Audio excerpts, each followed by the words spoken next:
Halo sahabat pendidikan, di sini saya mau berbagi satu informasi yang mungkin bisa membantu teman-teman. Nah, biasanya sih kita banyak yang melakukan aksi nyata ya di pelatihan mandiri. Nah, kadang kita nggak tahu apa sih manfaatnya, apa sih fungsinya di PMM. Ternyata beberapa sertifikat di PMM itu dapat membantu kita dalam mengakses beberapa fitur.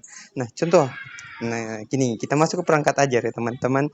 Bagi teman-teman yang punya perangkat ajar dan ingin dibagi di PMM, ayo di sini caranya. Nah, kita lihat di sini kita lihat ini kalau kita ingin mencari perangkat-perangkat ajar. Fokus kita bukan mencari perangkat ajar, tetapi ingin mengunggah perangkat ajar kita ke PMM. Coba lihat di bagian bawah kontribusi perangkat ajar. Nah, lihat caranya. Nah, baik, untuk bisa menjadi kontributor, pertama harus menyelesaikan kurikulum Merdeka, topik yang ini ya. Jadi kalau teman-teman sudah menyelesaikan ini berarti langkah pertama sudah selesai. Nah, siapa nih yang punya sertifikat di PMM terkait kurikulum Merdeka? Nah, yang kedua, kita bisa mengunggah modul ajar ya atau bahan ajar dan juga modul project. Nah, bagaimana caranya?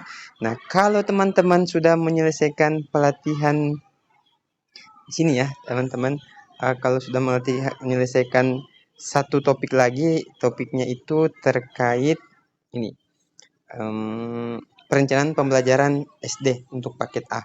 Kalau kita sudah melakukan itu, berarti kita sudah mempunyai sertifikat di PMM ya, berarti kita sudah bisa mengunggah ini, mengunggah bahan ajar ini. Oke, topik perencanaannya. Nah, berikutnya, apa lagi? Kalau kita mau mengunggah tentang project, maka kita harus menyelesaikan uh, modul project penguatan profil pelajar Pancasila.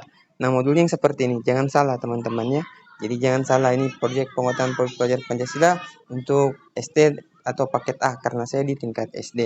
Nah, jadi kalau kita menyelesaikan salah satu dari dua ini, maka kita sudah bisa mengunggah ya. Jadi yang saya maksud di angka ketiga ya. Nah, sekarang bukan langkah ketiga, langkah kedua ya. Jadi di langkah ketiga kita bisa mengunggah. Nah, kalau teman-teman punya modul project yang ingin diunggah, mulai dulu latihan mandirinya sampai mendapatkan sertifikat. Nah, bagaimana kalau sudah sampai aksi nyata? Untuk aksi nyata belum bisa ya. Jadi khusus yang sudah mempunyai sertifikat. Nah, lihat caranya. Setelah itu teman-teman bisa masuk ke link yang diberikan, dan di link itu jangan anggap bahwa ketika kita sudah punya linknya kita akan bisa mengunggah keduanya. Tidak. Jadi yang bisa kita unggah adalah yang kita sudah selesaikan di langkah kedua ini ya, kita punya sertifikatnya. Kita sudah punya sertifikat untuk perencanaan pembelajaran. Jadi kalau mau untuk modul project ya selesaikan juga modul projectnya gitu. Nah, teman-teman, ternyata selama ini sudah bisa mengunggah ya, sudah bisa mengunggah modul ajar. Saya harap informasinya dapat membantu teman-teman.